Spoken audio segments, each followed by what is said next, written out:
Welcome to my channel. Today, I'm about to show you one of the simplest but most dangerous tricks hackers still use in 2025, and how it can give them full control of a Windows PC without the victim ever suspecting a thing. Right here on my screen, I have what looks like a harmless image file. It's named malware.jpg. Looks normal, right? But watch this carefully, because I'm going to double-click it, and at the exact same moment, look over at the attacker console on the side of the screen. This is where things get crazy. I click the file. And instantly, the console lights up. A live connection opens. No warning. No pop-up. No antivirus alert. Just instant access. This is the exact technique cybercriminals use in real-world attacks, and the reason it still works today is because most people don't know what's really hiding behind the files they download. So in this video, I'm going to break down everything.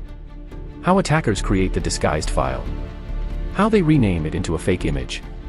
Why Windows falls for the trick. How the attacker gets a connection.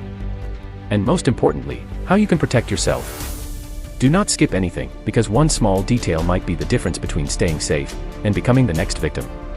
Before we go any further, this is a strictly educational and defensive cybersecurity demonstration. Everything shown is done inside a safe, isolated virtual environment. All the devices used in this video belong to me, and I have full permission to use them for this demo. The purpose of this video is to teach awareness, improve cybersecurity knowledge, and help you understand how attackers think so you can stay one step ahead. Never use these techniques on anyone's device without permission. Cybercrime is illegal everywhere, and the penalties are extremely serious. Let's start with how an attacker sets this up. First, they create a workspace, usually just a simple folder, where they build the malicious file. Inside real offensive security labs, this is done inside a virtual machine completely cut off from the main computer. Now inside that folder, the attacker generates a payload. A payload is a file program to connect back to the attacker when someone opens it. Cybercriminals usually disguise this payload as a photo, a PDF, a video, or a software installer.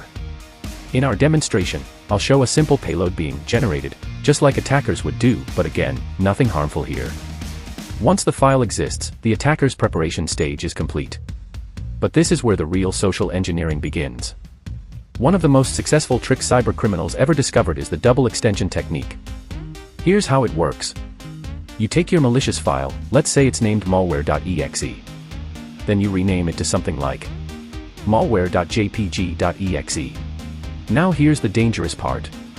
Windows hides the last extension by default. Most people don't even know this setting exists. So a file that is actually a program appears to be an image. To the victim, it looks completely normal. They think they are opening a picture. But they are actually opening an executable. This works especially well in email attachments, social media chats, Telegram channels, and fake download now links on malicious websites. Cybercriminals depend on one thing: victims not paying attention to file extensions. Now let's look at what happens the moment a victim opens the disguised file. Let's go ahead and launch the Metasploit console and start preparing the connection setup.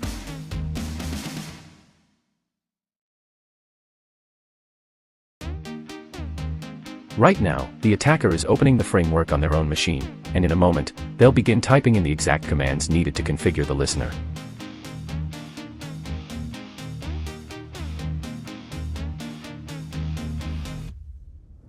This listener is what allows the attacker's system to wait quietly in the background, ready to receive an incoming connection from the victim's device. Once everything is properly configured, any payload that gets executed will automatically call back to this listener. That means, if this were a real attack, the attacker would get full access to your PC without you seeing a pop-up, without a warning, without anything unusual on your screen. All it takes is one wrong click. So keep watching closely, because as we walk through this setup, you'll see exactly how the connection is prepared and how attackers position themselves to take remote control of a system. I'll double-click it right now. At first, nothing unusual happens on the victim's screen. Sometimes the attacker even includes a real image inside the file, so the victim sees a normal photo open and never suspects anything. But on the attacker's console, something very different happens. A new connection appears. The console displays a session ID. And just like that, the attacker now has remote access. This means they can browse files, steal saved passwords, capture keystrokes, turn on the camera, access the microphone, or even take screenshots. The victim has no idea anything is happening, because from their perspective, they just opened a normal photo. This trick works for one main reason. Windows hides known file extensions by default. When this feature is enabled, Windows removes the .exe part from the file name. So the victim only sees the first extension. That means photo.jpg.exe displayed as photo.jpg. Video.mp4.scr displayed as video.mp4. Attackers take full advantage of this. And this is why so many people fall for the trick, because they don't realize that the file they're clicking isn't an image at all, it's a program. First, I'll type sysinfo to check the system information. Here you can see my PC details clearly, the computer name, the operating system, the system language, the logged on users, and the active meter preter session. This is usually the point where attackers begin gathering deeper information about the victim's machine. They use this data to understand the environment, map out weaknesses, and plan what to do next inside the compromised system. Now let me check the running processes on the system by typing ps. And here you can see all the currently running processes. Hackers often rely on this list to identify important services, detect security tools, or find high-value applications to target. It also helps them decide which process they should inject into so they can stay hidden for a longer time. Now let me type screenshot to capture screenshot footage of my compromised PC.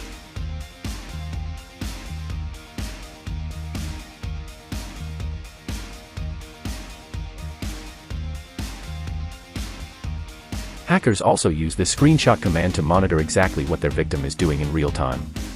They can watch active windows, open files, or sensitive activities and use that information to trick, manipulate, or bait the victim into taking actions that benefit the attack. To protect yourself from this attack, make sure you follow these steps. 1. Reveal all file extensions. Go into your Windows folder options and disable hide extensions for known file types. This alone exposes disguised files instantly. 2. Be suspicious of any file with 2 extensions. If you ever see .jpg.exe, .pdf.scr, .mp4.exe, .png.bat, delete the file immediately. 3. Do not open email attachments from unknown sources, especially zip files that contain documents, photos, or urgently needed invoices. 4. Use antivirus or Windows Defender. Even free antivirus tools detect double extension malware most of the time. 5. Hover over suspicious download links.